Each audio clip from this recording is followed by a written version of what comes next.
പ്രിയമുള്ള സഹോദരന്മാരെ, നല്ലവരായ നാട്ടുകാരെ, ജനാധിപത്യ മതേതര വിശ്വാസികളെ, നിങ്ങൾക്കേവർക്കും സോഷ്യൽ ഡെമോക്രസിയുടെ വിപ്ലവ അഭിവാദ്യങ്ങൾ അർപ്പിക്കുകയാണ്.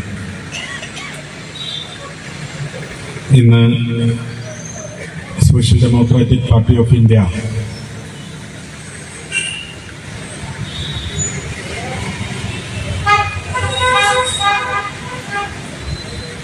മോദിയല്ല ഭരണഘടനയാണ് ഗ്യാരണ്ടി എന്ന ക്യാപ്ഷനിൽ ഇതുപോലെയുള്ള റിപ്പബ്ലിക് ദിന സംഗമങ്ങൾ സംഘടിപ്പിച്ചിരിക്കുകയാണ്.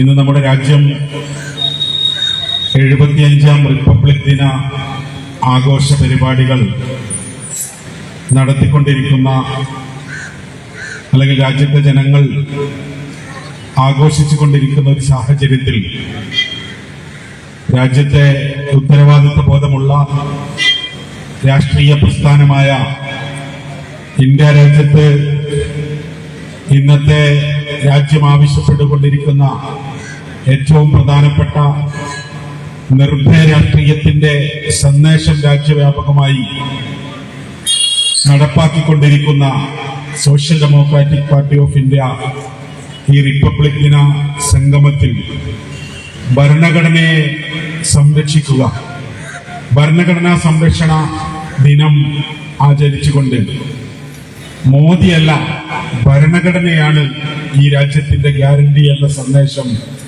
ജനങ്ങളിലേക്ക് എത്തിച്ചുകൊണ്ടിരിക്കുകയാണ്.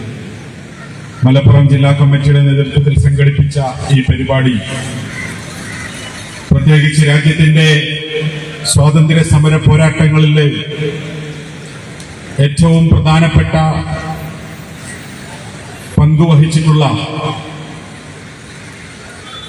ഈ രാജ്യം കണ്ട ഏറ്റവും നല്ല സ്വാതന്ത്ര്യ സമര പോരാളികളിൽ ഒരാളായ ധീരനായ നമ്മുടെയൊക്കെ ഉപ്പാപ്പ വെളിയങ്കോട് ഉമർ ഖാലിയുടെ പോരാട്ട വീര്യം കൊണ്ട് ചുവന്നു തൊടുത്ത ഈ പൊന്നാനിയുടെ മണ്ണിൽ തന്നെ ഈ റിപ്പബ്ലിക് ദിന സംഗമം വെച്ചതിൽ നമുക്ക് ഏവർക്കും അഭിമാനിക്കാം എന്നാണ് എനിക്ക് ഈ അവസരത്തിൽ പറയുവാനുള്ളത്.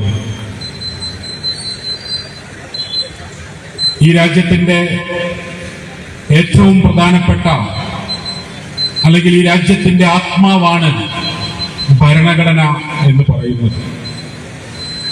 നമുക്കറിയാം, ഇവിടെ സ്വാഗത പ്രാസംഗികനും അധ്യക്ഷനുമൊക്കെ സൂചിപ്പിക്കുകയുണ്ടായി ഭരണഘടന എഴുതിയ ദിവസങ്ങളും ആ ഭരണഘടനയുടെ പ്രാധാന്യത്തെക്കുറിച്ചൊക്കെ സൂചിപ്പിക്കുകയുണ്ടായി. നമ്മുടെ രാജ്യം നമുക്കറിയാമല്ലോ, നിരവധി വൈദേശികാധിപത്യത്തിന് കീഴിൽ ഞെരിഞ്ഞമർന്നപ്പോൾ ഈ രാജ്യത്തിന്റെ സ്വാതന്ത്ര്യ സമര പോരാളികൾ, നമ്മുടെ പൂർവികർ ഈ രാജ്യത്തിന് വേണ്ടി അഹോരാത്രം പണിയെടുക്കുകയും അവർ അവരുടെ ജീവനും ജീവിതവും രക്തവും കൊടുത്ത് നേടിയതാണ് ഈ രാജ്യത്തിന്റെ സ്വാതന്ത്ര്യം എന്നുള്ളത്. നിരവധി ധീര രക്തസാക്ഷികളുടെ ത്യാഗോജ്വലമായ സ്മരണകൾ, പോരാട്ടങ്ങൾ ഈ സ്വാതന്ത്ര്യത്തിന് പിന്നിലുണ്ട്. അതുകൊണ്ട് തന്നെ ഈ രാജ്യത്തിന്റെ സ്വാതന്ത്ര്യ സമര പോരാളികൾ സ്വപ്നം കണ്ട ഒരു ഇന്ത്യ രാജ്യം, ഒരു ക്ഷേമരാഷ്ട്രം കെട്ടിപ്പടുക്കാനുള്ള ബാധ്യത ഈ രാജ്യത്തെ പൗരന്മാരെന്ന നിലയ്ക്ക് നമുക്ക് ഓരോരുത്തർക്കും ഇന്ന് ആ ഉത്തരവാദിത്വം നിറവേറ്റാനുണ്ട്. ഇന്നിപ്പോൾ രാജ്യം ജനാധിപത്യ കരങ്ങളിൽ നിന്ന് ഫാസിസ്റ്റ് കരങ്ങളിലേക്ക് ഈ രാജ്യത്തിന്റെ ഭരണം പോകുമ്പോ, അല്ലെങ്കിൽ ഫാസിസ്റ്റുകൾ ഈ രാജ്യത്തെ കൊന്നുകൊണ്ടിരിക്കുമ്പോ, ഇവിടെ ഓരോ പൗരൻ എന്ന നിലയ്ക്ക് നമുക്ക് ചില ഉത്തരവാദിത്തങ്ങൾ നിർവഹിക്കാനുണ്ട്. ഈ വരുന്ന ജനുവരി 30 നമുക്കറിയാം, രാഷ്ട്രപിതാവായ മഹാത്മാഗാന്ധിയെ RSS കൊന്ന ദിനമാണ് ജനുവരി 30. അന്നും social democratic party of India രാജ്യവ്യാപകമായി ജാഗ്രതാ സംഗമങ്ങൾ സംഘടിപ്പിച്ചിട്ടുണ്ട്. ഗാന്ധിയെ കൊന്നവർ രാജ്യത്തെ കൊല്ലുന്നു എന്ന പ്രമേയത്തിലാണ് ജനുവരി 30-ന് ജാഗ്രതാ സംഗമങ്ങൾ, ജാഗ്രതാ ദിനമായിട്ട് social democratic party of India ആചരിക്കുന്നത്. അപ്പൊ ഇതാണ് രാജ്യത്തെ ഫാഷിസ്റ്റുകൾ രാഷ്ട്രപിതാവിനെ പോലും കൊന്ന്, ആ രാഷ്ട്രപിതാവിനെ കൊന്ന ആളെ രാഷ്ട്രപിതാവായിട്ട് അവരോധിക്കണമെന്ന് ആവശ്യപ്പെടുന്ന ഫാഷിസ്റ്റുകൾ രാജ്യത്തിന്റെ മഹത്തായ ഭരണഘടന, ലോകത്തെ ഏറ്റവും വലിയ മതേതര സോഷ്യലിസ്റ്റ് റിപ്പബ്ലിക് രാഷ്ട്രമാണ് ഇന്ത്യ രാജ്യമെന്ന് നാം ഊറ്റം കൊള്ളുമ്പോൾ, ലോകത്തെ ഏറ്റവും വലിയ ജനാധിപത്യ രാജ്യമാണ് ഇന്ത്യ എന്ന് നാം എല്ലായ്പ്പോഴും അഭിമാനം കൊള്ളുമ്പോൾ, ഇന്ന് ആ ലോകത്തിലെ ഏറ്റവും വലിയ സോഷ്യലിസ്റ്റ് റിപ്പബ്ലിക് രാഷ്ട്രമെന്ന ആ പദവി നമുക്ക് നേടിത്തന്ന ഇന്ത്യയുടെ മഹത്തായ ഭരണഘടനയെ തന്നെ പൊളിച്ചെഴുതിക്കൊണ്ട്, ഭരണഘടന പൊളിച്ച് ഏകാധിപത്യത്തിന്റെ ഹിന്ദുത്വയുടെ ഭരണഘടനയായ മനുസ്മൃതി കോഡ് ഭരണഘടനയായിട്ട് ഈ രാജ്യത്ത് അവരോധിക്കാനുള്ള ശ്രമമാണ് ഇന്ന് രാജ്യത്ത് ഫാഷിസ്റ്റുകൾ നടപ്പിലാക്കിക്കൊണ്ടിരിക്കുന്നത്.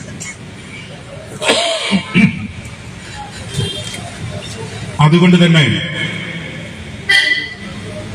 നമുക്ക് ഇങ്ങനെ ഒരു സാഹചര്യത്തിൽ നമ്മുടെ ഭരണഘടനയെ സംരക്ഷിക്കേണ്ട ബാധ്യത നമുക്കുണ്ട്. ഇന്ത്യയുടെ ആത്മാവാണ് ഭരണഘടന. നമ്മുടെ ഭരണഘടനാ ശില്പികൾ ഈ രാജ്യത്തിന് നേടിത്തന്ന, ഈ രാജ്യത്തിന് സംഭാവന ചെയ്ത ഏറ്റവും വലിയ ഒരു ആത്മാവാണ് രാജ്യത്തിന്റെ ഭരണഘടന എന്ന് പറയുന്നത്. അത് വൈവിധ്യങ്ങളുടേതാണ്, അത് തുല്യനീതിയുടേതാണ്, അത് ജനാധിപത്യത്തിൻ്റെതാണ്, അത് മതേതരത്വത്തിൻ്റെതാണ്, അത് ഫെഡറലിസത്തിൻ്റെതാണ്, അത് സാമൂഹിക നീതിയുടേതാണ്. ഇങ്ങനെ എല്ലാം ഉൾക്കൊള്ളുന്ന നമ്മുടെ രാജ്യത്തിന്റെ മഹത്തായ ഭരണഘടന അത് പൊളിച്ചെഴുതാൻ ഒരു ദുഷ്ടശക്തിയെയും ഒരു ഫാഷിസ്റ്റ് ശക്തിയെയും ഇന്ത്യൻ ജനത അനുവദിക്കുകയില്ല എന്ന ഉറച്ച പ്രഖ്യാപനമാണ് ഈ ഭരണഘടനാ ദിനത്തിൽ നമുക്ക് രാജ്യത്തോട് പ്രഖ്യാപിക്കാനുള്ളത്. നമുക്കറിയാമല്ലോ, ഇന്ന് ഫാഷിസ്റ്റുകൾക്ക് ഈ ദിനം ഓർമ്മയില്ല. ജനുവരി 26 ഭരണഘടനാ ദിനമായിട്ട് ഫാഷിസ്റ്റുകൾ ആചരിക്കുന്നില്ല. ഈ ഭരണഘടനാ ദിനത്തെ ഇല്ലായ്മ ചെയ്യാൻ വേണ്ടിയാണ് ഈ കഴിഞ്ഞ ദിവസം ജനുവരി 22 എന്ന മറ്റൊരു ദിനവുമായി സംഘപരിവാർ ഫാഷിസം രംഗം കൈയടക്കിയത്. നമുക്കറിയാമല്ലോ, 92 ഡിസംബർ 6-ന്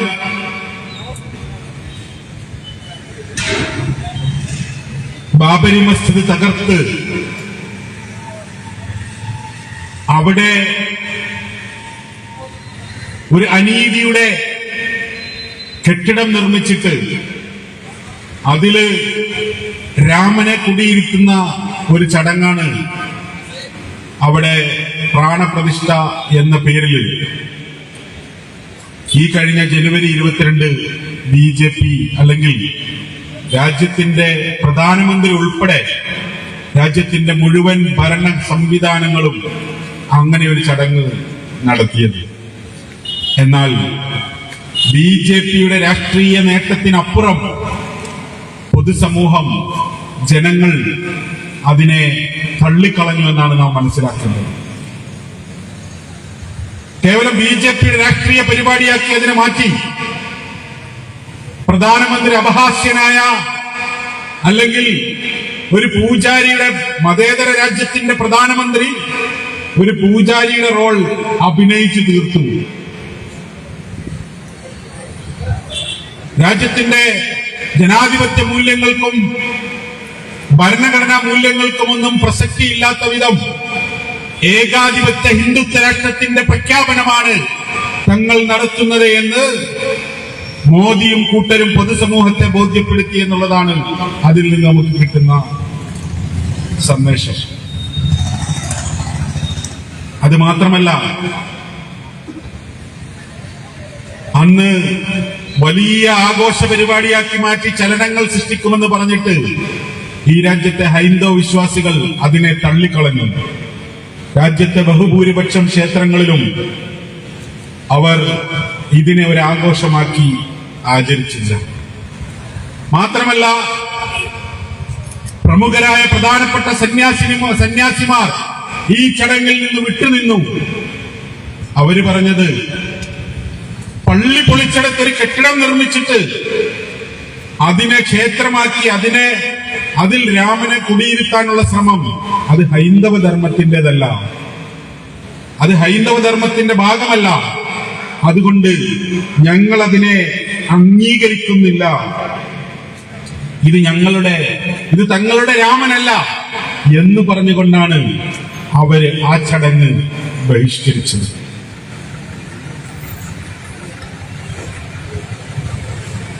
കേവലം ബിജെപിയുടെ രാഷ്ട്രീയ പരിപാടിയാക്കി അതിനെ മാറ്റുക എന്നതിനപ്പുറം പൊതുസമൂഹം, സന്യാസിമാർ ഉൾപ്പെടെ അതിനെ തള്ളിക്കളഞ്ഞു. അന്നേ ദിവസം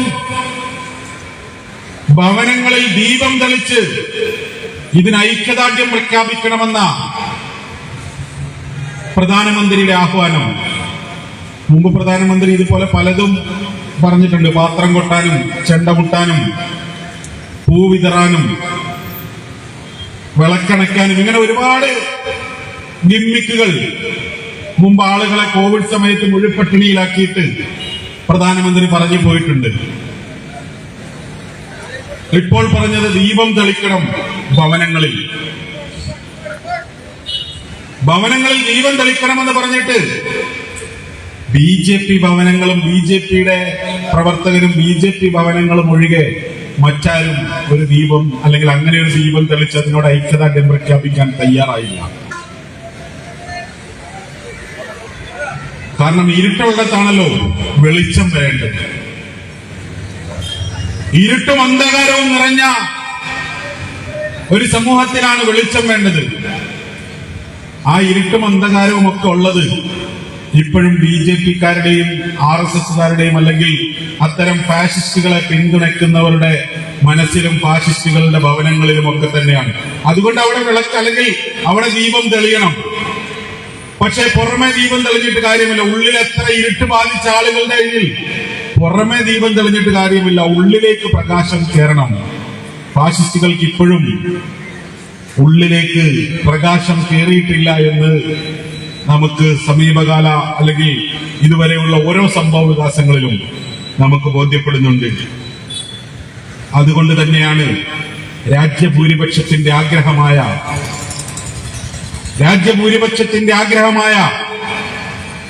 ഈ ദിനം ആഘോഷമാക്കി അല്ലെങ്കിൽ അതിനെ ഭരണഘടന ഉയർത്തിപ്പിടിച്ചുകൊണ്ടുള്ള റിപ്പബ്ലിക് ദിന സംഗമങ്ങൾ social democratic party of India സംഘടിപ്പിച്ചിരിക്കുന്നത്. അതുകൊണ്ട് തന്നെ ഇത്തരം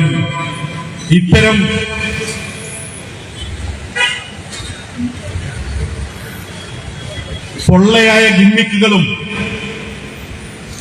വ്യാജ ഗ്യാരണ്ടികളുമൊക്കെ മാറ്റി നിർത്തിയാൽ ഇന്ത്യൻ ഭരണഘടന തന്നെയാണ് രാജ്യത്തിന്റെ പൗരന്റെ യഥാർത്ഥ ഒരു ആത്മാവ് എന്ന് പറയുന്നത്.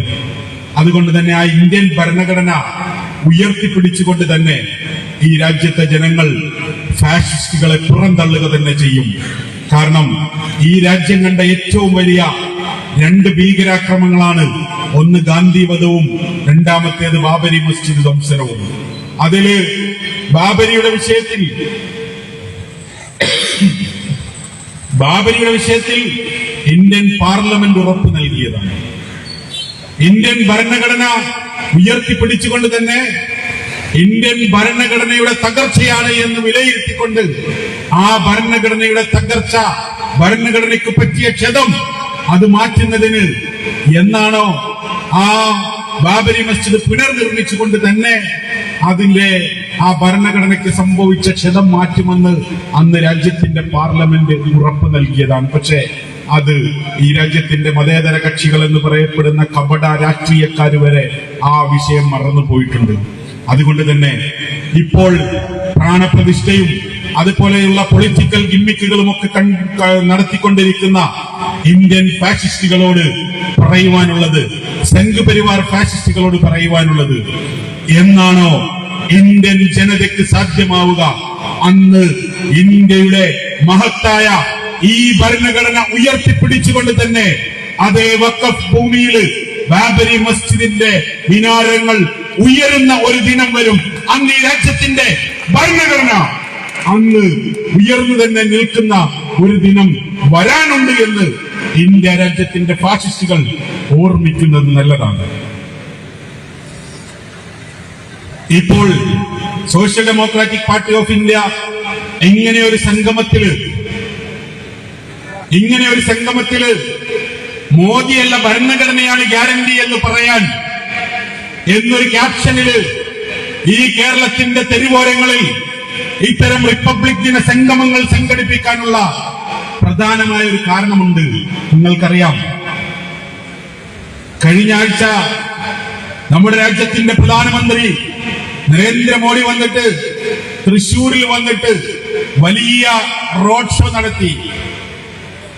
ആ റോഡ് ഷോ നടത്തിയിട്ട് ആ സമ്മേളനത്തിന് പ്രഖ്യാപിച്ചു, 14 തവണയാണ് പ്രഖ്യാപിച്ചത്, നരേന്ദ്രമോദിയാണ് ഗ്യാരണ്ടി, മോദിയുടെ ഗ്യാരണ്ടിയാണ് എന്ന് പറഞ്ഞത്. മോദിയുടെ ഗ്യാരണ്ടിയാണ് എന്ന് പറയുന്നത് ഒരു ഉളുപ്പുമില്ല. അതാരാണ് പറയുന്നത്? പണ്ടൊരു വലിയ വെടിക്കാരനുണ്ടായിരുന്നു, ആണ്ടി പറയും, അല്ലെങ്കിൽ ആണ്ടി നല്ല വെടിക്കാരനാണ്. ആരാണ് പറഞ്ഞത്? ആണ്ടി തന്നെ, വേറെ ആരും പറയാനില്ല എന്ന് പറഞ്ഞതുപോലെ മോദി ഗ്യാരണ്ടി എന്ന് പറഞ്ഞുകൊണ്ട് ജനങ്ങളോട് പറയുകയാണ്. 4 കാര്യങ്ങളാണ് പ്രധാനമായി എണ്ണി പറഞ്ഞത്. പുതിയതായിട്ട് 4 കാര്യങ്ങൾ പറയുന്നതിന് മുമ്പ് പഴയ കുറെ ഗ്യാരണ്ടികൾ ഇവിടെ വെച്ചിട്ടുണ്ട്. പാവപ്പെട്ടവന്റെ അക്കൗണ്ടിലേക്ക് 15 ലക്ഷം രൂപ കൊടുക്കുമെന്ന് പറഞ്ഞു. പാവപ്പെട്ടവന്റെ അക്കൗണ്ടിലേക്ക് 15 ലക്ഷം പോയിട്ട് അവന്റെ ഉള്ള അക്കൗണ്ട് തുടങ്ങി ആ 2000 വരെ അടിച്ചു മാറ്റി എന്നുള്ളതല്ലാതെ വേറൊന്നും അതിൽ സംഭവിച്ചില്ല. കാരണം മിനിമം ബാലൻസ് ഇല്ലാതെ പാവപ്പെട്ടവന്റെ സംഖ്യയും വലിച്ചുകൊണ്ട് പോയി എന്നതല്ലാത്ത വേറൊന്നും നടന്നില്ല. കള്ളപ്പണം പിടിച്ചെടുത്ത് സ്വിസ് ബാങ്കിലും വിദേശ ബാങ്കിലും ഒക്കെ നിക്ഷേപിച്ചിരിക്കുന്ന കള്ളപ്പണം പിടിച്ചെടുത്ത് പാവങ്ങൾക്ക് വിതരണം ചെയ്യുമെന്ന് പറഞ്ഞു. പകരം കള്ളപ്പണക്കാരെ വളർത്തുക എന്നതല്ലാതെ ഗൗതം അദാനിയെ പോലെയുള്ള കോർപ്പറേറ്റുകൾക്ക് ഈ രാജ്യത്തെ തീരെഴുതി കൊടുത്തു എന്നതല്ലാതെ വേറൊരു അത്ഭുതവും ഈ രാജ്യത്ത് സംഭവിച്ചിട്ടില്ല. ഇപ്പോൾ നരേന്ദ്രമോദി പറഞ്ഞ ഗ്യാരണ്ടി 4 കാര്യങ്ങളിലാണ് ഈ സർക്കാർ ഊന്നൽ കൊടുക്കുന്നത്. ആ 4 കാര്യങ്ങളിൽ മോദിയാണ് ഗ്യാരണ്ടി എന്ന് പറയുന്നുണ്ട്. ഏതൊക്കെയാണ് 4 കാര്യങ്ങൾ? ഒന്നാമത്തേത് ദാരിദ്ര്യം, രണ്ടാമത്തേത് യുവാക്കളുടെ ഉന്നമനം, മൂന്നാമത്തേത് കർഷകരുടെ ഉന്നമനം, 4മത്തേത് സ്ത്രീ സുരക്ഷ. ഈ 4 കാര്യങ്ങളിലാണ് മോദി ഗ്യാരണ്ടി എന്ന് പറയുന്നത്. ഒന്നാമത്തെ കാര്യം ദാരിദ്ര്യം. എന്താ ദാരിദ്ര്യത്തിന്റെ അവസ്ഥ? ഇന്ന് ലോകത്തിന്റെ മുന്നിൽ ഇന്ത്യ രാജ്യം നാണം കെട്ടി നിൽക്കുന്ന ഒരു പ്രധാന വിഷയമാണ് ദാരിദ്ര്യം എന്ന് പറയുന്നത്. കാരണം ഇന്ത്യ രാജ്യത്ത് 130 കോടി ജനങ്ങളുണ്ടെങ്കിൽ പകുതിയിലധികം ജനങ്ങളും ദാരിദ്ര്യത്തിലാണ്, ദാരിദ്ര്യരേഖയ്ക്ക് താഴെയാണ്. അതില് കഴിഞ്ഞ കോവിഡ് കാലത്ത് മാത്രം 11 കോടി ദരിദ്രരാണ് പുതിയതായി ഉണ്ടായിട്ടുള്ളത് എന്നാണ് ഡൽഹിയിലെ അസീം പ്രേംജി സർവകലാശാലയിലെ ഗവേഷകർ നടത്തിയ ഏറ്റവും പുതിയ പഠനത്തിൽ വ്യക്തമാക്കിയിരിക്കുന്നത്. ആഗോള പട്ടിണി സൂചികയിൽ ഇന്ത്യയുടെ സ്ഥാനം 111ആണ്. ഇന്ത്യയുടെ സ്ഥാനം ആഗോള പട്ടിണി സൂചികയിൽ 111. എത്രയിലാണ്? 125 രാജ്യങ്ങളുടെ ഇതെടുത്തപ്പോഴാണ് ഇന്ത്യയുടെ സ്ഥാനം 111. ഇനി ഇന്ത്യക്ക് പുറകിലായിട്ട് പട്ടിണിയുടെ കാര്യത്തിൽ 14 രാജ്യങ്ങൾ കൂടിയേ ഉള്ളൂ. ഇതാണ് മോദിയുടെ ഗ്യാരണ്ടി.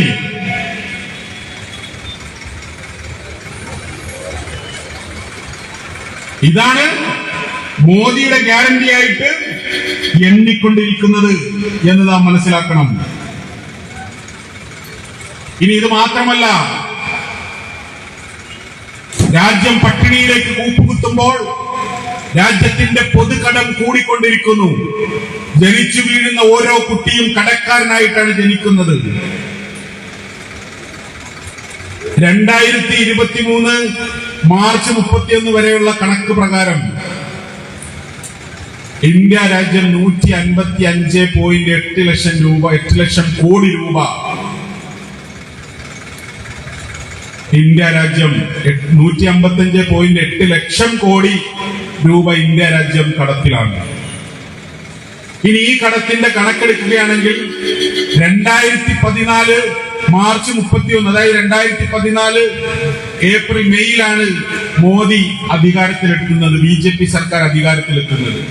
അതിനു മുമ്പുള്ള കടമെടുത്ത് പരിശോധിക്കുമ്പോഴാണ് നമുക്ക് മനസ്സിലാകുന്നത് അന്നത്തെ കടം 58.6 ലക്ഷമാണ്. ഇപ്പൊ ഇത്രയും വർഷങ്ങൾ കൊണ്ട് 9 വർഷം അല്ലെങ്കിൽ 10 വർഷം പൂർത്തിയാകുമ്പോൾ 100 കോടിയും കൂടി കടം വർദ്ധിപ്പിച്ചു എന്നതാണ് ഈ ഫാഷിസ്റ്റ് സർക്കാരിന്റെ, നരേന്ദ്രമോദി സർക്കാരിന്റെ നേട്ടം. ദാരിദ്ര്യം വർദ്ധിപ്പിച്ചു, അതല്ലെങ്കിൽ കടക്കണിയിലേക്ക് രാജ്യത്തെ കൊണ്ടുചെന്നെത്തിച്ചു എന്നുള്ളതാണ്. ഈ രാജ്യത്തിന്റെ പാവപ്പെട്ടവനെ നോട്ട് നിരോധനത്തിന്റെ പേരിൽ തെരുവിൽ ക്യൂ നിൽക്കാനും വാഹനവും അതുപോലെ തന്നെ രാജ്യം അടച്ചുപൂട്ടി ദരിദ്രൻ കിലോമീറ്ററുകളോളം നടന്ന് കാലും മുറിഞ്ഞ് ഭക്ഷിക്കാൻ അന്നമില്ലാതെ ഈ രാജ്യത്തിന്റെ തെരുവോരങ്ങളിൽ ദാരിദ്ര്യത്തിന്റെ കൈപ്പിടിയിൽ കുടിച്ച് എത്രയധികം പാവങ്ങളാണ് കോവിഡിന്റെ പേരിൽ, ഈ ദാരിദ്ര്യത്തിന്റെ പേരിൽ തെരുവിൽ പിടഞ്ഞു വീണ് മരിച്ചത്. അപ്രഖ്യാപിത സാമ്പത്തിക അടിയന്തരാവസ്ഥ അടിച്ചേൽപ്പിച്ചതിന്റെ ഫലമായിട്ടാണ് പിന്നീട് GSTയും ഇതുപോലെയുള്ള പല കോർപ്പറേറ്റുകൾക്ക് അനുകൂലമായ പല നയങ്ങളും നിയമങ്ങളും കൊണ്ടുവന്നതിന്റെ പേരിൽ രാജ്യത്ത് കടം അല്ലെങ്കിൽ പട്ടിണിയും ദാരിദ്ര്യവും വർദ്ധിച്ചതല്ലാതെ മറ്റൊന്നും ഉണ്ടായിട്ടില്ല. മോഡി രണ്ടാമത് പറഞ്ഞത് യുവാക്കളുടെ ഉന്നമനം. ഇന്ന് രാജ്യത്ത് യുവാക്കള് തൊഴിൽ രഹിതരുടെ എണ്ണം വർദ്ധിച്ചുകൊണ്ടിരിക്കുകയാണ്. ലക്ഷക്കണക്കിന് കോടിക്കണക്കിന് യുവാക്കൾ തൊഴിൽ രഹിതരാണ്. അവർക്ക് പുതിയ പദ്ധതികളില്ല.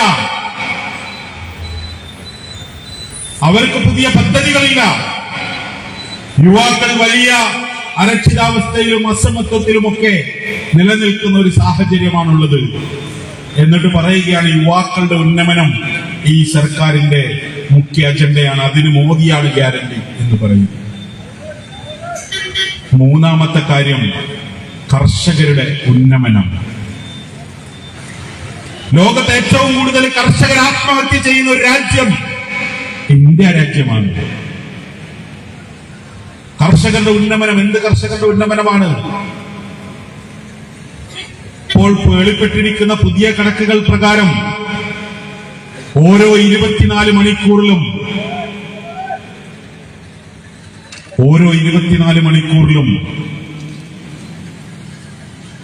50 കർഷകർ ഈ രാജ്യത്ത് ആത്മഹത്യ ചെയ്തുകൊണ്ടിരിക്കുന്നു എന്നുള്ള കണക്കുകളാണ് പുറത്തു വന്നുകൊണ്ടിരിക്കുന്നത്. രാജ്യത്ത് ഓരോ 24 മണിക്കൂറിലും 48-50 കർഷകർ ആത്മഹത്യ ചെയ്തുകൊണ്ടിരിക്കുന്നു. അതിൽ ഏറ്റവും കൂടുതൽ കർഷകർ ആത്മഹത്യ ചെയ്തുകൊണ്ടിരിക്കുന്നത് ഗുജറാത്തിലാണ് എന്നാണ് കണക്കുകൾ പുറത്തു വന്നുകൊണ്ടിരിക്കുന്നത്. അത് മാത്രമല്ല, കർഷകരുടെ ഉന്നമനം ലക്ഷ്യമാക്കിയ ഒരു സർക്കാർ നമ്മൾ കണ്ടതാണ്. മാസങ്ങളോളം ഡൽഹിയിൽ മഴയും വെയിലും മഞ്ഞുമെല്ലാം അവഗണിച്ചുകൊണ്ട് ഈ രാജ്യത്ത് നമുക്ക് അന്നം തരുന്ന കർഷകർ സമരരംഗത്തിറങ്ങിയത് മോഡി പ്രഖ്യാപിച്ച കോർപ്പറേറ്റ് നിയമങ്ങൾക്കെതിരായിട്ട് സമരം നടത്തിയ ആർജവത്തോടുകൂടി 700ഓളം രക്തസാക്ഷികളെ സൃഷ്ടിച്ചിട്ടാണ് ആ സമരം അവർ വിജയിപ്പിച്ചെടുത്തത്. 700-ലധികം രക്തസാക്ഷികളും ഡൽഹിയിൽ ട്രാക്ടറും അടക്കമുള്ള വലിയ സ്തംഭന സമരം നടത്തിക്കൊണ്ട് കർഷകർ ഈ രാജ്യത്ത് തുല്യതയില്ലാത്ത പോരാട്ടങ്ങൾക്ക് നേതൃത്വം കൊടുത്തുകൊണ്ട് തന്നെയാണ് അവിടെ കർഷകർ അവരുടെ അവകാശങ്ങൾ നേടിയെടുത്തത്. അല്ലാതെ മോഡി കർഷകരുടെ ഉന്നമനം പറഞ്ഞിട്ട് കോർപ്പറേറ്റുകൾക്ക് അനുകൂലമായി തീരുമാനമെടുത്തതിന്റെ ഭാഗമാണ്. ഇവിടെ നാം മനസ്സിലാക്കേണ്ടതുണ്ട്, ഇപ്പോൾ വീണ്ടും കർഷകർ സമരം പ്രഖ്യാപിച്ചിരിക്കുകയാണ്. ഫെബ്രുവരി 16-ാം തീയതി കർഷകർ അഖിലേന്ത്യാ തലത്തിൽ ബന്ദ് പ്രഖ്യാപിച്ചിരിക്കുന്നു, പണിമുടക്ക് പ്രഖ്യാപിച്ചിരിക്കുന്നു. കർഷകരോടുള്ള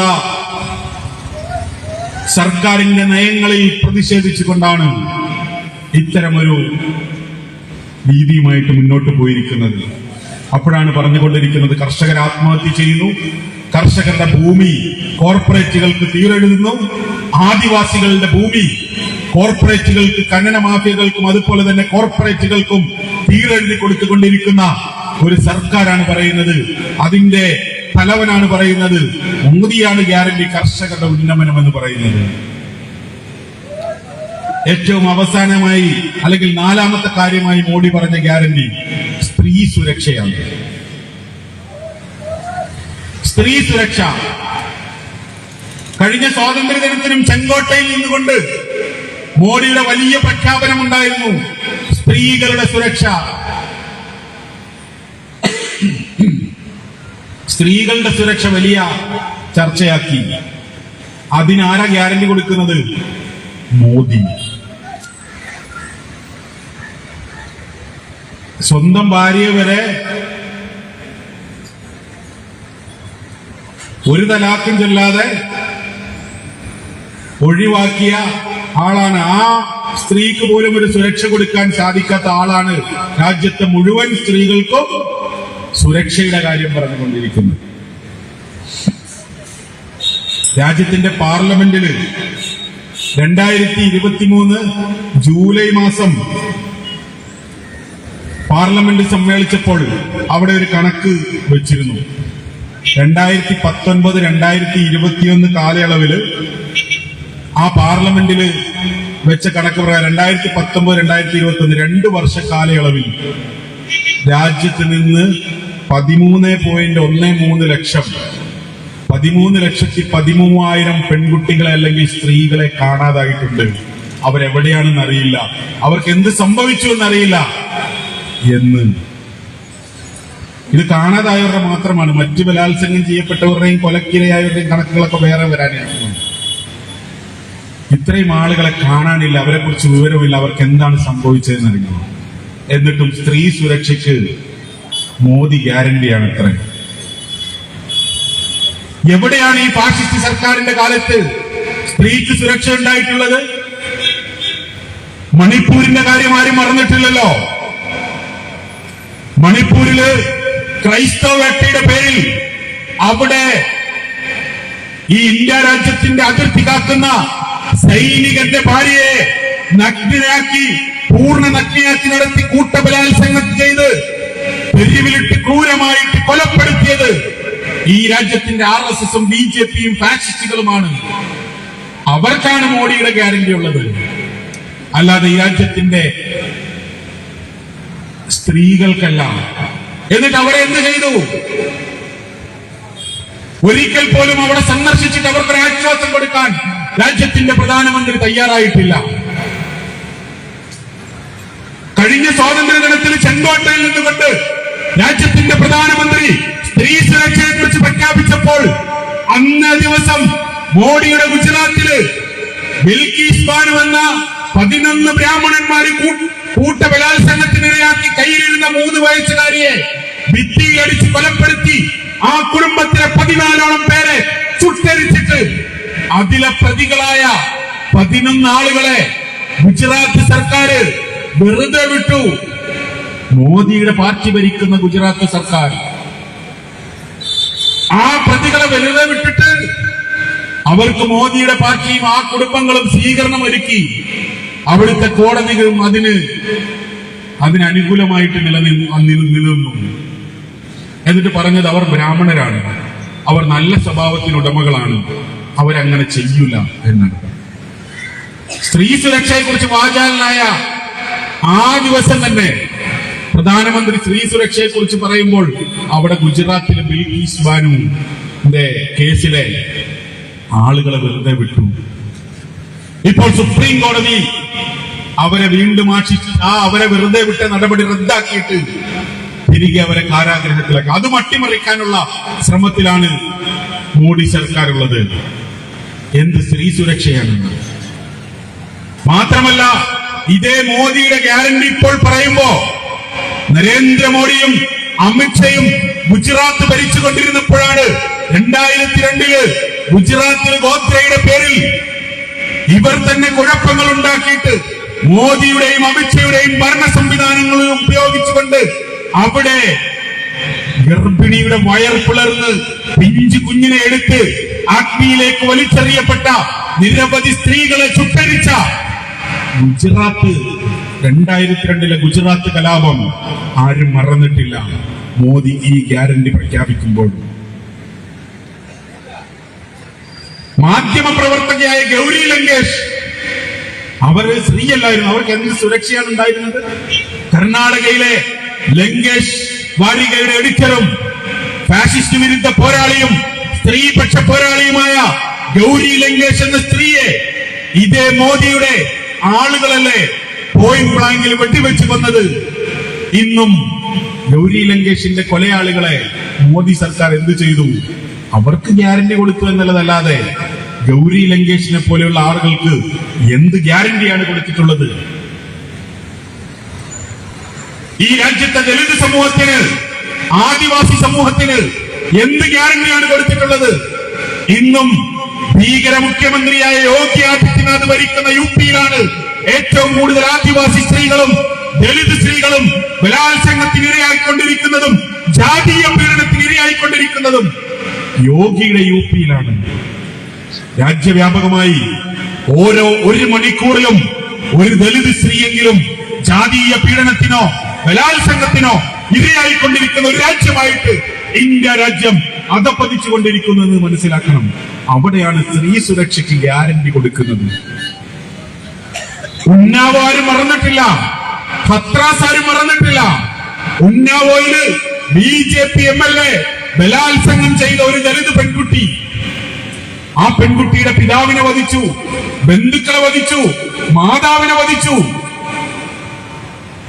എല്ലാ അർത്ഥത്തിലും ആ പെൺകുട്ടിയെ തന്നെ ഇല്ലാതാക്കിയ ചരിത്രമാണുള്ളത്. അവിടെ എന്ത് സുരക്ഷയും എന്ത് ഗ്യാരണ്ടിയാണുള്ളത്? ഹത്രാസില് ദളിത് പെൺകുട്ടിയെ ക്രൂരമായിട്ട് ബലാത്സംഗം ചെയ്തിട്ട് തെളിവ് നശിപ്പിക്കാൻ വേണ്ടി, സാക്ഷി പറയാതിരിക്കാൻ വേണ്ടി, മൊഴി കൊടുക്കാതിരിക്കാൻ വേണ്ടി കൂട്ട ബലാത്സംഗത്തിനിരയാക്കിയിട്ട് നാവറുത്തെടുത്തു യുപിയിലെ ഹത്രാസില്. എന്നിട്ട് അതിൽ പ്രതിഷേധിച്ച മാധ്യമ പ്രവർത്തകനടക്കം ഈ രാജ്യത്തിന്റെ പ്രധാന ഫാഷിസ്റ്റ് വിരുദ്ധ പോരാളികളും വിദ്യാർത്ഥി സംഘടനയിലെ നേതാക്കളെ അടക്കം കൽത്തുറുങ്കിലടച്ചു. ഇതാണ് മോദിയുടെ സുരക്ഷ. ഒടുവിൽ ആ പെൺകുട്ടിയെ ചുട്ടുകൊന്നു. എന്നിട്ട് ആ പെൺകുട്ടിയുടെ മാതാപിതാക്കൾക്ക് അന്ത്യചുംബനം അർപ്പിക്കാനുള്ള, അന്ത്യോപചാരം അർപ്പിക്കാനുള്ള അവകാശം വരെ നിഷേധിച്ചു. അത് കത്തിച്ചു കളഞ്ഞു. അതിന് നേതൃത്വം കൊടുത്തത് അവിടുത്തെ ജില്ലാ മജിസ്ട്രേറ്റ് ഉൾപ്പെടെയാണ്. ഇവരുടെ നിർദ്ദേശപ്രകാരം കശ്മീരിലെ കത്വ എന്ന പ്രദേശത്തെ ആസിഫ ബാനു എന്ന 7 വയസ്സുകാരിയെ ആരും മറന്നിട്ടില്ല.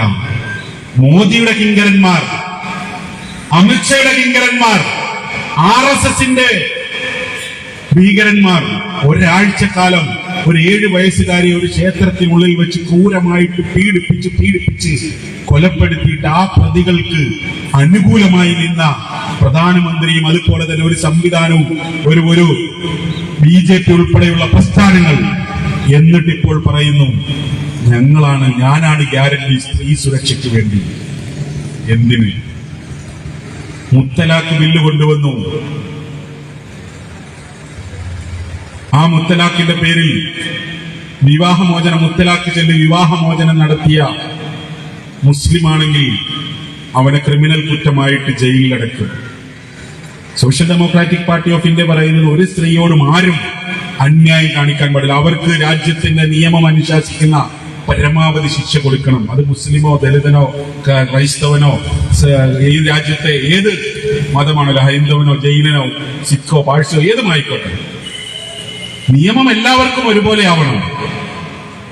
പക്ഷെ അതേ കേസ് വിവാഹമോചനം നടത്തുന്ന മറ്റ് ആളുകൾക്ക്, മറ്റ് മതത്തിൽപ്പെട്ട ആളുകൾക്ക് അങ്ങനെ ഒരു പ്രശ്നമില്ല. അത് ക്രിമിനൽ കുറ്റമല്ല. അതെങ്ങനെ ശരിയാവും? അതെങ്ങനെ നീതിയാവും?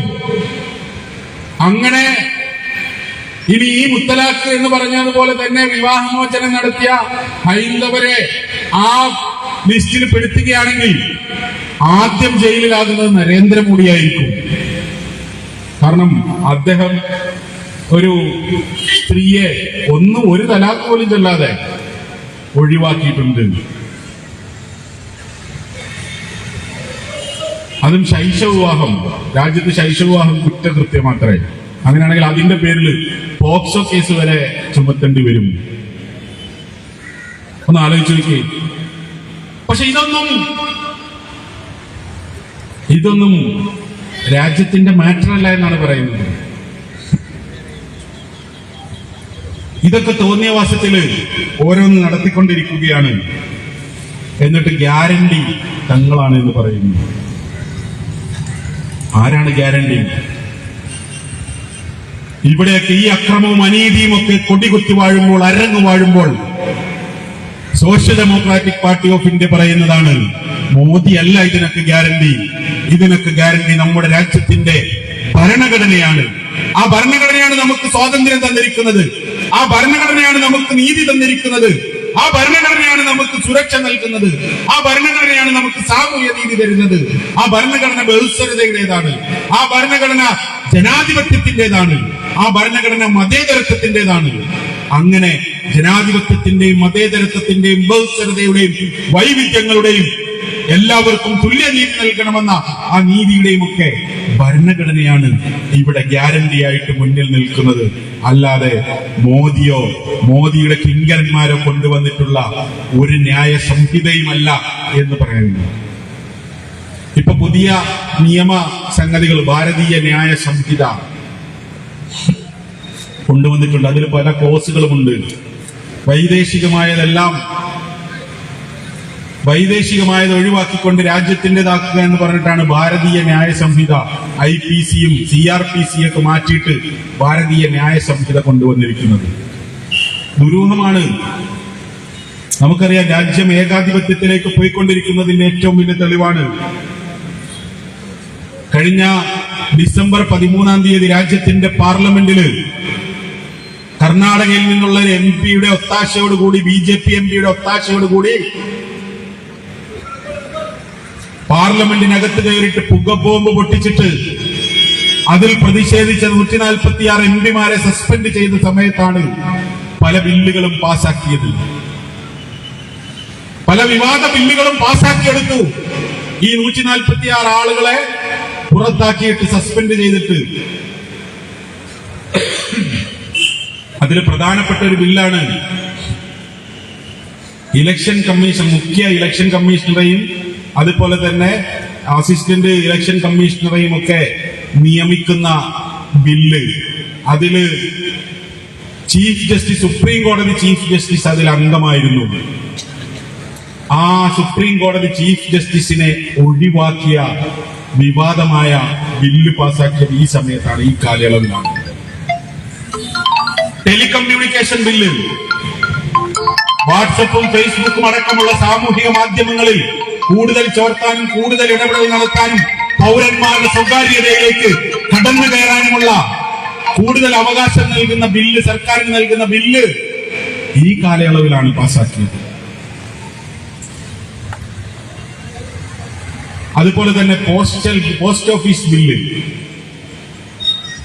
നമ്മൾ പൗരന്മാർക്ക് സ്റ്റാപ്പിൾ അടിച്ച ഒട്ടിച്ച കവറിൽ വരുന്ന പാഴ്സലുകൾ ഇനി അത് സർക്കാരിന് അല്ലെങ്കിൽ അവർ നിൽക്കുന്ന ഏജൻസികൾക്ക് അവർക്ക് പൊട്ടിച്ചു നോക്കിയിട്ട് അത് എന്താണെന്ന് ഉറപ്പുവരുത്തിയിട്ട് പൗരന് കൊടുക്കാനുള്ള അത് ആ സ്വകാര്യത ഇല്ലാതാക്കാനുള്ള പോസ്റ്റ് ഓഫീസ് ബില്ല് ഈ സമയത്താണ് പാസാക്കിയെടുത്തത്.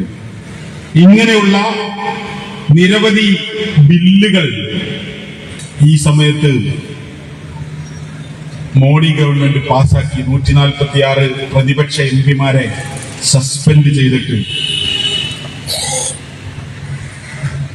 ഇവിടെ നാം മനസ്സിലാക്കേണ്ടത് ഇത് ഏകാധിപത്യത്തിലേക്കുള്ള പോക്കാണ്, ഇത് ഹിന്ദുത്വ രാഷ്ട്രത്തിലേക്കുള്ള പോക്കാണ്. ഭരണഘടനയെ മാറ്റി നിർത്തിയിട്ട് മനുസ്മൃതി കോഡ് ഭരണഘടനയായിട്ട് അവരോധിച്ചുകൊണ്ടുള്ള ഒരു പോക്കാണ് ഈ സമയത്ത് നടന്നുകൊണ്ടിരിക്കുന്നത്. അവിടെ നമുക്ക് കൃത്യമായ ധാരണ ഉണ്ടാവണം. ഇപ്പൊ ഞാൻ നേരത്തെ പറഞ്ഞ ഭാരതീയ ന്യായ സംഹിത, അതിന്റെ പേരില് നേരത്തെ 15 ദിവസമായിരുന്നു ഒരാളെ റിമാൻഡ് ചെയ്യാനുള്ള കാലാവധി. ആ 15 ദിവസം എന്നുള്ളത് ഒഴിവാക്കി. കുറ്റപത്രം സമർപ്പിക്കുന്നത് 60 എന്നുള്ളത് 90 നേരത്തെ 60 ദിവസത്തിനകം കുറ്റപത്രം സമർപ്പിച്ചിട്ടില്ലെങ്കിൽ ജാമ്യം കിട്ടാനുള്ള വ്യവസ്ഥയുണ്ട്. അത് 90 ഉയർത്തി. UAPA പോലെയുള്ള ഭീകര നിയമങ്ങൾ, അതിൽ പോലീസിനും ഏജൻസികൾക്കുമൊക്കെ അമിതാധികാരവും ദുരുപയോഗവും നടത്താനുള്ള ക്ലോസുകളും ന്യായങ്ങളും ഉൾപ്പെടുത്തിയിട്ടാണ് പുതിയ പരിഷ്കരണം. അതിന്റെ പേര് ഭാരതീയ ന്യായ സംഹിത. IPC അത് ഇംഗ്ലീഷാണ്, അതുകൊണ്ട് IPC ഇന്ത്യ അല്ലെങ്കിൽ ഇന്ത്യൻ പീനൽ കോഡ് അതിന്റെ ഇംഗ്ലീഷ് ഒഴിവാക്കാൻ. അപ്പൊ ഇനിയിപ്പോ പുതിയ സാധനം എങ്ങനെ പറയും? BNS എന്ന് പറയാൻ പറ്റുമോ? ഇനി അല്ലെങ്കിൽ ഭാരതീയ ന്യായ സംഹിത എന്നുള്ള ബാന്യാസം എന്ന് പറയേണ്ടി വരും. അതെല്ലാം മാറ്റിയിട്ട് ബാന്യാസം മാറ്റിയിട്ട് തോന്യാസം എന്ന് പറയുന്നതായിരിക്കും ഒരു പക്ഷേ ഇനി ആ നിയമത്തിന്റെയൊക്കെ പേരിൽ. അതാണല്ലോ ഈ രാജ്യത്ത് നടന്നുകൊണ്ടിരിക്കുന്നത്. അതുകൊണ്ട് ഞാൻ അവസാനിപ്പിക്കുകയാണ്. ഈ രാജ്യത്തിന്റെ ഫെഡറൽ സംവിധാനം തകർന്നുകൊണ്ടിരിക്കുന്നു. ഫെഡറലിസം തകർത്തു. കേരള ഗവൺമെന്റ് അവരുടെ ന്യായമായ അവകാശങ്ങൾ കേന്ദ്രം വകവെച്ച് നൽകുന്നില്ല എന്ന് പറയുന്നു. ഗവർണർ ഉപയോഗിച്ച് കേന്ദ്രം ഭരിക്കുകയാണ് എന്ന് പറയുന്നു. തമിഴ്നാട്ടിൽ ഇതേ പ്രശ്നമുണ്ട്. കർണാടകയിൽ ഇനിയിപ്പോ ഇതേ ആരോപണം ഉന്നയിച്ച് രംഗത്ത് വരാൻ സാധ്യതയുണ്ട്. കാരണം സംസ്ഥാനങ്ങളുടെ എല്ലാ തരത്തിലുമുള്ള അധികാരങ്ങൾക്കും മേൽ കടന്നു കയറുകയാണ് ഫെഡറലിസം എന്ന ഈ രാജ്യത്തിന്റെ ഭരണഘടനാപരമായ അവകാശം ഇല്ലാതാക്കുന്നു.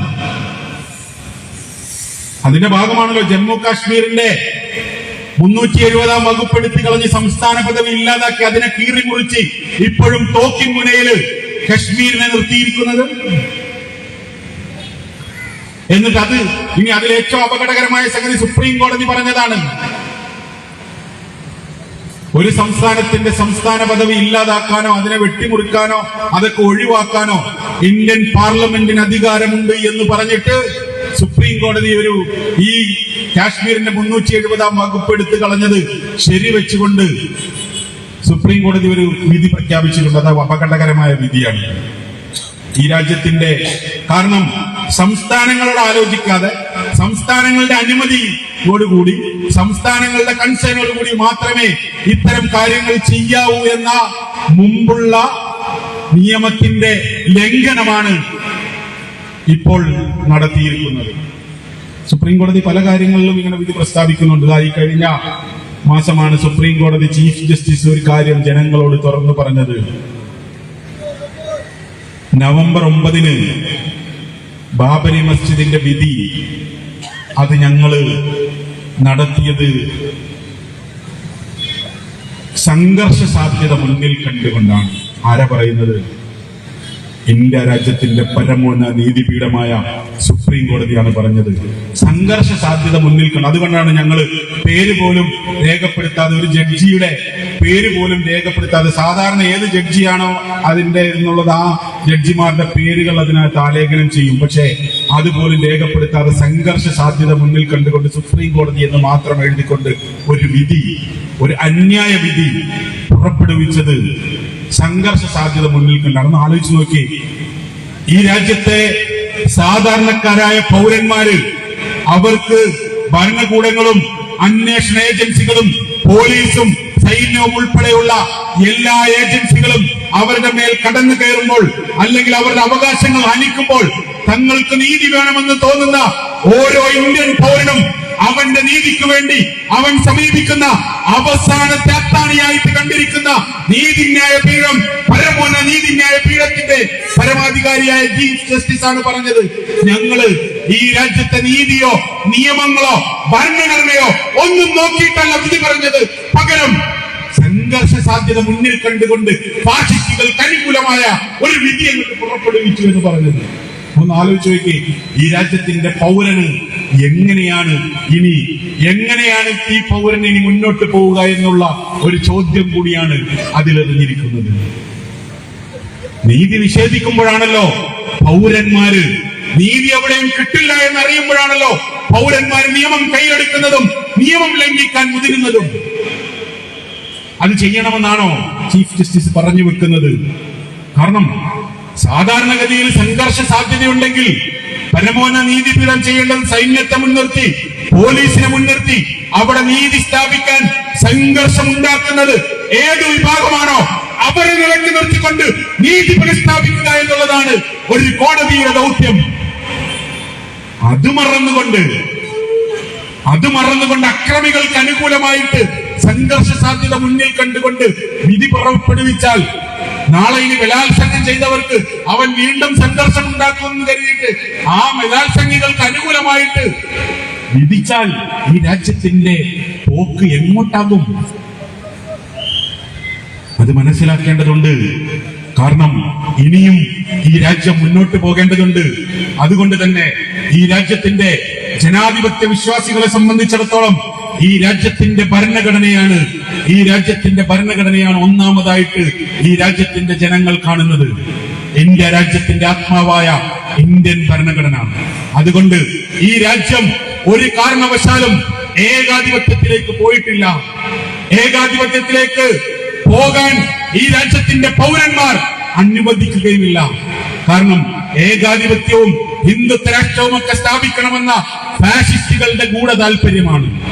നരേന്ദ്രമോദിമാര് വ്യാജ ഗ്യാരണ്ടി പുറപ്പെടുവിപ്പിക്കുമ്പോൾ, അമിത്ഷമാർ അതിന് ഓശാന പാടുമ്പോൾ നാം മനസ്സിലാക്കേണ്ടത് നരേന്ദ്രമോദിമാർക്കും അമിത്ഷമാർക്കും അവരുടെ മുൻഗാമികളായ ഈ രാജ്യത്തെ ഒറ്റുകൊടുത്ത, ഈ രാജ്യത്തിന്റെ സ്വാതന്ത്ര്യ സമര പോരാട്ടത്തെ ഒറ്റുകൊടുത്ത ഷൂനക്കികൾക്കും ചെരുപ്പ് നക്കികൾക്കും അവർക്കും അവരുടെ കിങ്കരന്മാർക്കും അവരുടെ തന്തമാർക്കും തീർക്കൊടുത്ത ഭൂമിയല്ല ഇന്ത്യ രാജ്യം. അത് ഈ രാജ്യത്തിന്റെ സ്വാതന്ത്ര്യ സമര പോരാളികളുടെ അവരുടെ രക്തം കൊണ്ട് ചുവന്ന, അവർ ഈ രാജ്യത്തെ ജീവനും ജീവിതവും കൊണ്ട് ഈ രാജ്യത്തെ പൗരന്മാർക്ക് നേടിക്കൊടുത്ത യഥാർത്ഥ സ്വാതന്ത്ര്യത്തിന്റെ അവകാശമാണ് ഇന്ത്യ രാജ്യമെന്ന ഈ ഭൂപ്രദേശം. അതുകൊണ്ട് ഇന്ത്യ രാജ്യത്തിന്റെ പൊരുതി നേടിയ ഈ സ്വാതന്ത്ര്യം ഒരു കാരണവശാലും ഒരു ഫാഷിസ്റ്റുകൾക്ക് മുന്നിലും അടിയറ വയ്ക്കാൻ ഇന്ത്യൻ ജനത തയ്യാറല്ല എന്ന ഉറച്ച പ്രഖ്യാപനമാണ് ഈ രാജ്യത്തിന്, ഈ റിപ്പബ്ലിക്കിന്റെ സംഗമത്തിന്, ഈ റിപ്പബ്ലിക്കിന്റെ സന്ദേശമായിട്ട് സോഷ്യൽ ഡെമോക്രാറ്റിക് പാർട്ടി ഓഫ് ഇന്ത്യക്ക് പറയുവാനുള്ളത്. ഈ രാജ്യത്തിന്റെ ഏകാധിപത്യ ഫാസിസ്റ്റ് ഭരണകൂടം എല്ലാ തരത്തിലും പൗരത്വ നിഷേധത്തിലൂടെ, മതത്തിന്റെ പേരിൽ പൗരത്വം നിഷേധിച്ചുകൊണ്ട് ഈ രാജ്യത്തിന്റെ സ്വാതന്ത്ര്യ സമര പോരാട്ടത്തിന് ഏറ്റവും കൂടുതൽ രക്തസാക്ഷികളെ സംഭാവന ചെയ്ത ഒരു സമൂഹത്തെ, മുസ്ലിം സമൂഹത്തെ പൗരത്വം നിഷേധിച്ചുകൊണ്ട് കോൺസെൻട്രേഷൻ ക്യാമ്പുകളിലേക്ക് വിടാനും രാജ്യത്തിന്റെ പുറത്തേക്ക് നാടുകടത്താനുമുള്ള ഗൂഢശ്രമങ്ങൾ നടന്നുകൊണ്ടിരിക്കുമ്പോൾ, ഏക സിവിൽ കോഡ് എന്ന പേരിൽ ആന്റി മുസ്ലിം കോഡ് നടപ്പാക്കിക്കൊണ്ടിരിക്കുമ്പോൾ അവിടെയൊക്കെ ഞങ്ങൾക്ക് പറയുവാനുള്ളത്, നമ്മുടെ പിതാമഹനായ ഈ മണ്ണിന്റെ ഏറ്റവും നല്ല സ്വാതന്ത്ര്യ പോരാട്ടത്തിന് നേതൃത്വം കൊടുത്ത നമ്മുടെ മഹാനായ വെള്ളിയങ്കോട് ഉമ്മർ ഖാലി തുക്കിടി നീമ്പു സാഹിബ് അദ്ദേഹത്തെ അറസ്റ്റ് ചെയ്ത് നീമ്പു സാഹിബിന്റെ കോടതിയിൽ ഹാജരാക്കാൻ വേണ്ടി ഉത്തരവിട്ടപ്പോൾ, ഇതറിഞ്ഞപ്പോൾ ഇവിടെ നിന്ന് മുഴുവൻ ജനസമുച്ചയങ്ങളുമായിട്ട് അങ്ങോട്ടേക്ക് പുറപ്പെട്ടത് നീമ്പു സാഹിബിന്റെ മുഖത്തേക്ക് കാർക്കിച്ചു തുപ്പിയിട്ട് പറഞ്ഞതുപോലെ, പടച്ചോന്റെ ഭൂമിക്ക് ബ്രിട്ടീഷുകാർക്ക് കപ്പം കൊടുക്കാൻ ഞങ്ങൾ ഒരിക്കലും തയ്യാറല്ല എന്ന് പറഞ്ഞുകൊണ്ട് ആർച്ചവത്വം കൂടി ഇന്ത്യ രാജ്യത്തിന്റെ പൗരന്റെ സ്വാതന്ത്ര്യബോധത്തെ ഉയർത്തിപ്പിടിച്ച വെള്ളിയങ്കോട് ഉമ്മർ ഖാലിയുടെ ആ പിന്മുറക്കാരെന്ന നിലയ്ക്കാണ് ഞങ്ങൾക്ക് പറയുവാനുള്ളത്. ഒരു ഫാഷിസ്റ്റ് കിങ്കരന്റെ മുന്നിലും പേപ്പർ കാണിച്ചുകൊണ്ട് പൗരത്വം തെളിയിക്കാനോ ഒന്നും തയ്യാറല്ല. കാരണം ഞങ്ങളുടെ പൗരത്വം എന്ന് പറയുന്നത് ഈ രാജ്യത്തിന്റെ ചുവന്ന ചോര കൊണ്ട് ചുവന്ന, ഞങ്ങളുടെ പൂർവികരുടെ ചോര കൊണ്ട് ചുവന്ന മണ്ണാണ്. അതിലപ്പുറം ഒരു പൗരത്വവും ഇവിടെ തെളിയിക്കാൻ തയ്യാറല്ല. അതുകൊണ്ട് തന്നെ എന്റെ രാജ്യം ഇപ്പോൾ ഏകാധിപത്യത്തിനെതിരായി ഒരു രണ്ടാം സ്വാതന്ത്ര്യ സമര പോരാട്ടത്തിന് കാഹളം ഊതിക്കൊണ്ടിരിക്കുകയാണ്. ആ സ്വാതന്ത്ര്യ സമര പോരാട്ടത്തിന് നേതൃത്വം കൊടുക്കാൻ മുന്നണിയിൽ നിന്നുകൊണ്ട് എല്ലാ ഇസങ്ങളും മറന്നുകൊണ്ട് രാഷ്ട്രീയ പാർട്ടികളും വിവിധ സന്നദ്ധ സംഘടനകളും പൊതുസമൂഹവും ഒക്കെ ഒരുമിച്ച് നിൽക്കേണ്ട ഒരു സമയമാണ്. അതുകൊണ്ട് ആ സമയത്ത് ഫാഷിസ്റ്റ് പക്ഷം ചേരാതെ, ഫാഷിസ്റ്റുകളോടൊപ്പം ചേരാതെ, അല്ലെങ്കിൽ ഈ പ്രാണാദിനത്തിന് പറഞ്ഞത് മുസ്ലിം ലീഗ് ഉൾപ്പെടെയുള്ള പ്രസ്ഥാനങ്ങൾ നിലപാടെടുത്തത് അത് അവരുടെ വിശ്വാസത്തിന്റെ ഭാഗമാണ്. അതുകൊണ്ട് അതിനാശംസ അർപ്പിക്കാതെ പകരം ഇവിടെ അത് അനീതിയുടെ സ്ഥാപനമാണ് നടക്കുന്നതെന്ന് പറയാനുള്ള ആർജവം കാണണം. എല്ലാവരും എല്ലാ ഇസങ്ങളും മാറ്റിവെച്ചുകൊണ്ട് വിയോജിപ്പുകൾ നിലനിർത്തിക്കൊണ്ട് തന്നെ ഇന്ത്യ രാജ്യത്തിന്റെ വീണ്ടും ഒരു സ്വാതന്ത്ര്യ സമരത്തിന് കാഹളം മുഴങ്ങുമ്പോൾ അതിലേക്ക് ഒത്തൊരുമിച്ച് നിന്നുകൊണ്ട് മുന്നോട്ട് പോകാൻ തയ്യാറാവണം. അതാണ് നമ്മുടെ പൂർവികരായ സ്വാതന്ത്ര്യ സമര പോരാളികൾ നമുക്ക് കാണിച്ചു തന്നത്. അത് ഇന്ത്യ രാജ്യത്ത് വൈദേശിക കിങ്കരന്മാർ ഈ രാജ്യത്തിന്റെ സ്വാതന്ത്ര്യത്തെ കവർന്നെടുക്കാൻ വന്നപ്പോൾ, അത് ബ്രിട്ടീഷുകാരാണെങ്കിലും പറങ്കിപ്പടയാണെങ്കിലും അതുപോലെയുള്ള വൈദേശിക ശക്തികൾ ഈ രാജ്യത്തിന്റെ സ്വാതന്ത്ര്യത്തെ കവർന്നെടുത്തപ്പോൾ അന്ന് അവരുടെ പീരങ്കികൾക്ക് മുന്നിൽ വിധിമാറ് കാട്ടിക്കൊണ്ട് ധീരരക്തസാക്ഷിത്വം വരിച്ച മഹാനായ വാരിയംകുന്നത്ത് കുഞ്ഞഹമ്മദ് ഹാജിയുടെയും ലവക്കുട്ടിയുടെയും ചെമ്പൻ പോക്കറുടെയും വെളിയങ്കോട് ഉമർ ഖാലിയുടെയും ഷഹീദ് മില്ലത്ത് ടിപ്പു സുൽത്താന്റെയും കുഞ്ഞാലി മരക്കാരുടെയും ഒക്കെ പിന്മുറക്കാരായ ആളുകളാണ് നാം ഓരോരുത്തരും. അതുകൊണ്ട് ഈ രാജ്യത്ത് ഫാഷിസ്റ്റ് ഏകാധിപതികൾ ഈ രാജ്യത്തിന്റെ സ്വാതന്ത്ര്യം കവർന്നെടുക്കാൻ വന്നാൽ ഈ റിപ്പബ്ലിക് ദിനത്തിൽ ഞങ്ങൾ പ്രഖ്യാപിക്കുകയാണ്, അങ്ങനെ മുട്ടിലെറിഞ്ഞുകൊണ്ട് ഓശാന പാടുന്ന ഒരു നയം social democratic party of India ഈ രാജ്യത്തെ പ്രവർത്തകർക്കോ അല്ലെങ്കിൽ ഇവിടുത്തെ ജനതയ്ക്കോ പഠിപ്പിച്ചു കൊടുത്തിട്ടില്ല. പകരം ആർജവത്തിന്റെ, പ്രതിരോധത്തിന്റെ, നിവർന്നു നിൽക്കിന്റെ, ഉറച്ച പ്രതിഷേധത്തിന്റെ, ശബ്ദത്തിന്റെ, നിർഭയ രാഷ്ട്രീയത്തിന്റെ ഒരു സന്ദേശമാണ് social democratic party of India ഈ രാജ്യത്തെ ജനങ്ങളോട് സംവദിച്ചു കൊണ്ടിരിക്കുന്നത്. അതുകൊണ്ട് നിർഭയ രാഷ്ട്രീയമായി മുന്നോട്ട് പോവുക തന്നെ ചെയ്യും. അതിന് ഈ റിപ്പബ്ലിക് ദിന സംഗമത്തില്, ഈ റിപ്പബ്ലിക് ദിന സായാഹ്നത്തില് നമുക്ക് ഓരോരുത്തർക്കും ഈ രാജ്യത്തിന്റെ വീണ്ടെടുപ്പിനായി ഒരുമിച്ച് മുന്നേറാം.